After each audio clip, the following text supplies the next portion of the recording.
So, a good while ago, before Tom Holland had properly become Spider-Man, I made a video reviewing Sam Raimi's original Spider-Man film. And in that video I told a bit of a lie. I said I'd review Spider-Man 2, Spider-Man 3, both amazing Spider-Man films, and I didn't review any of them. I didn't realize at the time how time-consuming these videos actually are, but not to worry, because finally, after 4 years of waiting, you guys finally get to see my in-depth review of Spider-Man 2, and I'd just like to preface this with, I love this movie. I really am looking forward to talk about this movie. TLDR of the first review I did is, I really liked that first movie. I thought it was goofy, I thought it was cheesy, but I also thought it was really funny. I thought it had some good heart, I thought it had some really good acting, and ultimately it just held together really well. Like with the first film, which is a sequel to, this is directed by Sam Raimi. Once again, it stars Tobey Maguire, Kirsten Dunst, and James Franco. However, it has the added addition of Alfred Molina in this film. And yeah, to put things simply, if you haven't seen these kinds of videos before, I like these movies in two ways. I like these movies because they're genuinely good, and also, they're really fun to make fun of. Let's get into it.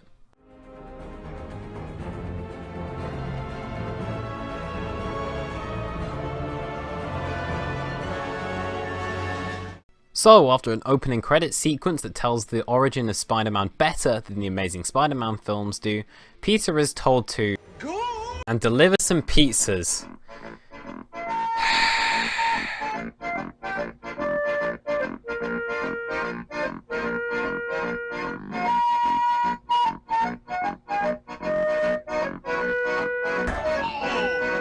He stole that guy's pizza! Can we get the other pizza guy back again, please? Oh, thank God.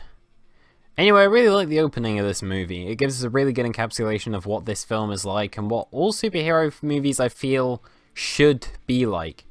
It also helps that this movie has some really great extras that just randomly pop up. Like this guy. And after a genuinely funny scene of Peter trying to put stuff in a closet, I'm honestly surprised that this is as funny as it is. It's finally pizza time. From now on, I'm going to start every single conversation like this. This movie just has such a strange charm to it. But the pizzas are late and Peter gets fired. We then get a great scene at the Daily Bugle. Serious props to the writers for this scene alone. The dialogue and all the pacing here. It's just fantastic. That's outrageous. Done. It becomes pretty clear that Peter is struggling to balance his life as Peter Parker with his life as Spider-Man, and that's something that a lot of people in the audience here can relate to. At the end of the day, what makes a film like Spider-Man 2 so great is that Spider-Man 2 isn't necessarily a film about superheroes, it's a film about people, and these sort of struggles that the character himself is going through is so much more relatable, which as a whole makes this story far more investing. Superhero films are always at their best when they're about people at their core, not these funny, superhuman people. You strip away the Spider-Man part of Peter Parker and what do you get? You get a story about dual lives and responsibility, and that's infinitely more interesting than a guy that swings around and punches people. Although that's pretty cool too. And even worse than that, Peter gets into conflict with Harry when Harry accuses him of lying about Spider-Man's identity on his own birthday. Jesus, how hard did Aunt May celebrate? But hey, I'd rather have all of this sleeping and trash talk as opposed to another scene of, oh for goodness sake.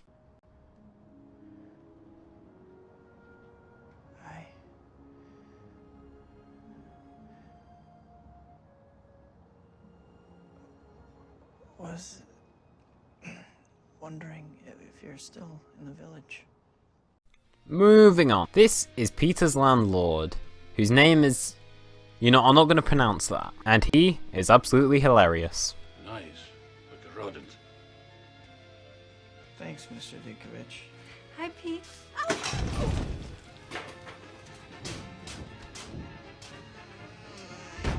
God damn, I love this movie. Anyway, Peter meets Otto, who's a scientist running a dangerous fusion experiment, and Otto gives Pete dating advice. Damn, boy, he's thick, boy! So Peter tries to visit MJ's play, but being Spidey gets in the way. Goddamn studio mandated action scenes. Anyway, he's late and gets absolutely violated by Bruce Campbell, so badly he loses his powers.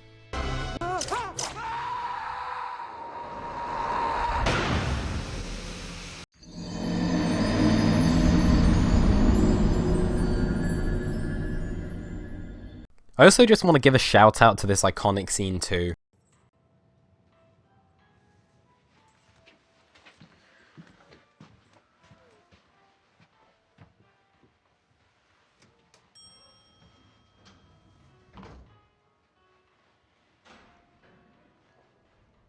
Cool Spidey outfit. And shout out to this scene as well, which on rewatches I've completely forgotten about. This scene's also brilliant. What this tells me is that Sam Raimi knows how to make people interesting. And it's so much more compelling than most superhero films because of this storyline. So, Otto is here to show off his totally safe fusion experiments, which for reference happens at around 100 million degrees. I guess heat resistance is one of Spidey's powers, and everyone else attending the experiments, apparently. So, to deal with the heat, Otto uses robot arms, and credit to Danny Elfman's score here, this is just great stuff.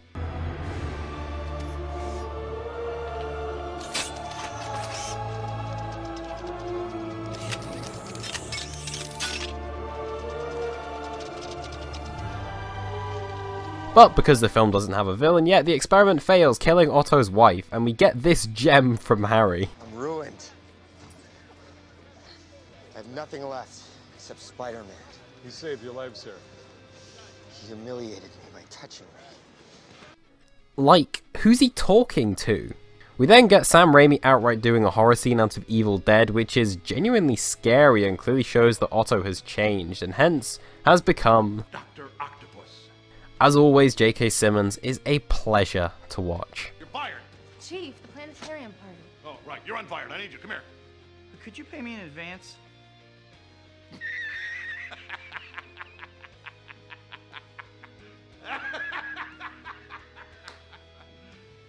You serious? This movie honestly rivals Revenge of the Sith in terms of meme potential. Wait, hold on a sec.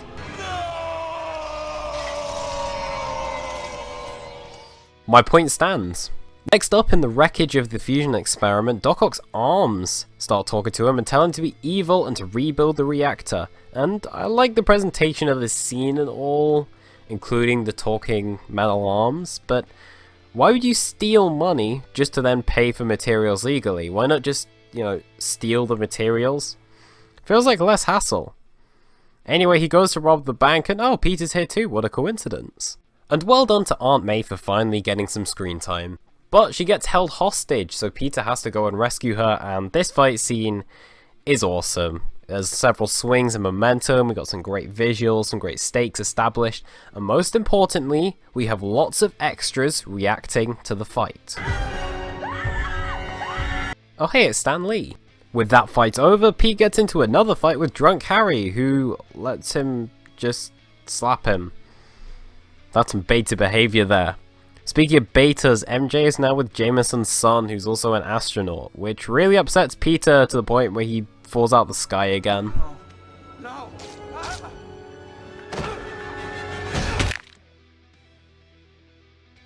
Well, it seems like you don't have any broken bones, but you have been diagnosed with the Big Sad. And that's for sheer embarrassment, Peter quits being Spider-Man. Are you sure Zack Snyder didn't direct this? But seriously, what superhero films ever do this? The primary story of this film is Peter struggling with the two lives he lives, not trying to beat some villain or training some sort of powers. The fact that he's a superhero is almost a side plot of this story. It's so much more personal than other superhero films, and this storyline is given all of the attention it should have. We have this really nice dream sequence, I think, with Uncle Ben here.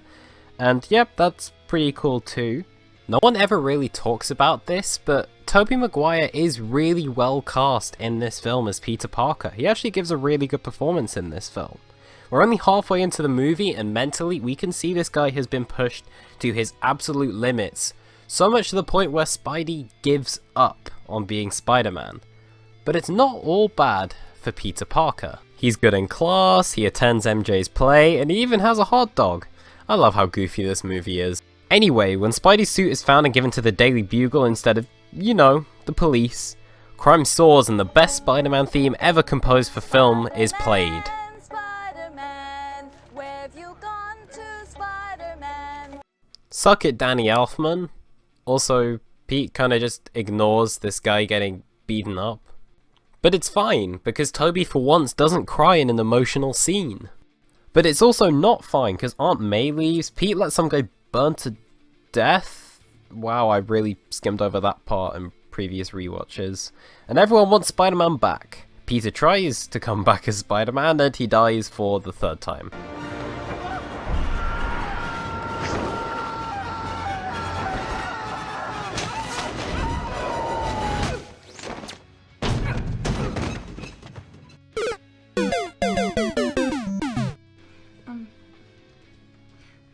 Would you like a piece of chocolate cake?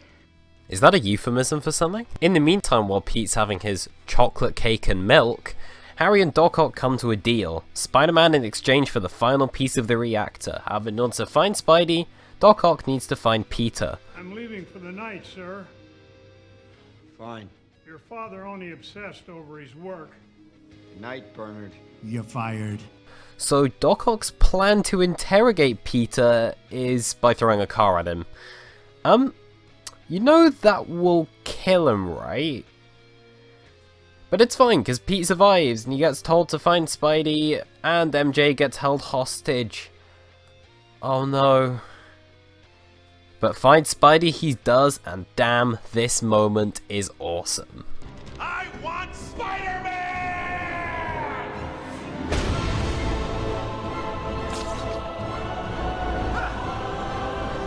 And then we get the absolute behemoth that is the train battle scene. And this action scene is one of the best fight scenes in all of superhero movies out there. So what do I like so much about it? Well, for starters, the visuals, minus the awkward early 2000s CGI people. The effects just weren't there yet. They work on Spidey because ultimately he's wearing a costume, but as soon as you see the awkward rubbery skin, it looks far less convincing. Another thing that works so well is Peter is tested in both ways. He's tested in terms of his physical strengths, where he really does get his vulnerability tested during this fight, but more importantly, morally, he's tested with him having to stop this train before it gets off the edge, and ultimately that's what ends up defeating him. Add some good stakes, a great score, and some really good action choreography, and we just have one hell of an action set piece. Also, God bless Tobey Maguire's facial expressions during this scene.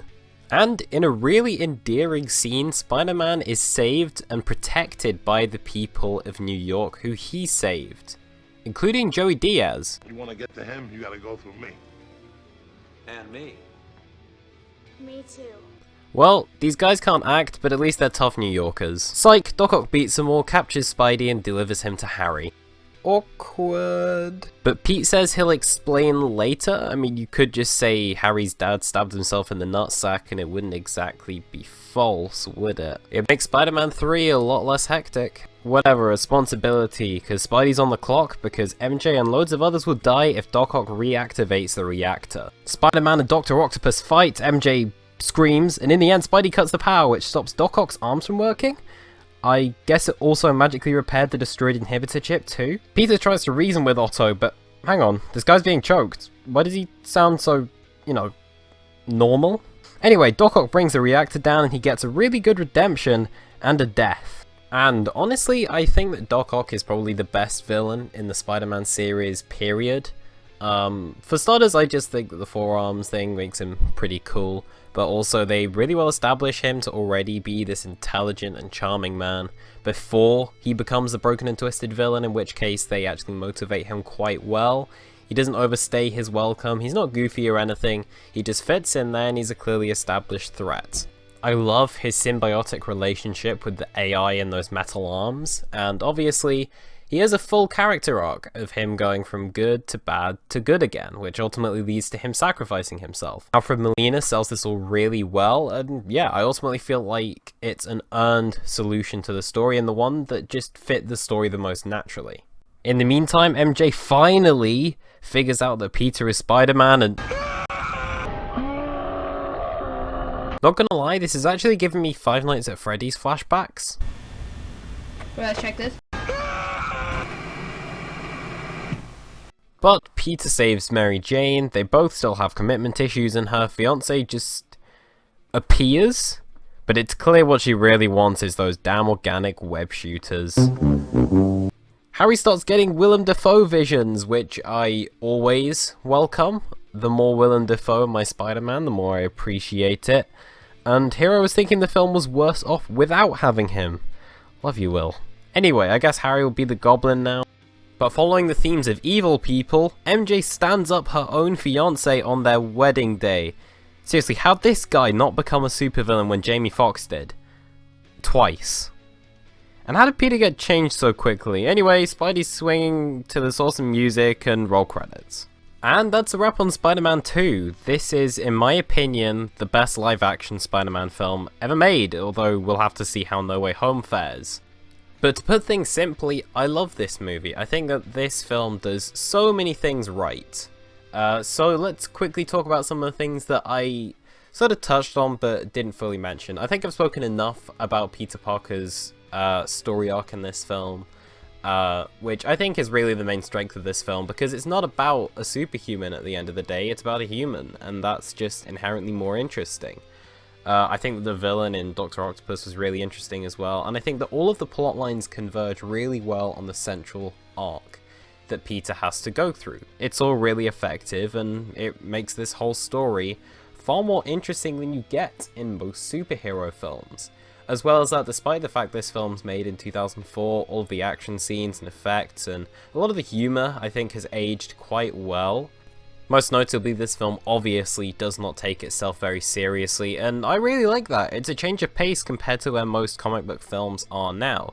This level of cheese and goofiness, it just makes the film really endearing overall. It's nice to have a superhero film that's just, you know, nice and warm, which really don't get a lot of nowadays, and, you know, it has a lot of charm to it. Props obviously to Sam Raimi for the direction here. He does a really good job with his actors, in particular Tobey Maguire, who really carries this film very well. But as well as this, the visual style of it, the dialogue, it all just flows very nicely. I couldn't really find a chance to talk about the pacing of this film, but really looking through it, most scenes have some sort of thematic or story or character purpose here. Really all I've done in the past 15-20 minutes or so is I've basically shortened down and streamlined a load of the film. However, I haven't actually cut any full scenes out, and that's because this film just has a really nice flow to it. It really was a pleasure rewatching this film, and yeah, I get that it's goofy, but I still love it anyway. So I hope this hopefully will make you guys either find a newfound appreciation for Spider-Man 2 like it did for me, or that you guys will just go and watch it again, because if this film isn't entertaining, it's at least funny. Okay, this film has two strengths. I can enjoy it and I can laugh at it, and that's something I like from movies, you know? But yeah, thank you guys so much for watching. I hope you guys enjoyed this video. If you did, be sure to subscribe, like, and comment. Also check out my Twitter, @MrChicken4321. Let me know down in the comments below what you think of the Sam Raimi Spider-Man films and of No Way Home. I'm probably not going to end up doing a review of that, but as for films I will make reviews on, well, following my current trajectory, you're going to have to wait another 4 years for it, but I think you guys know what's on the horizon.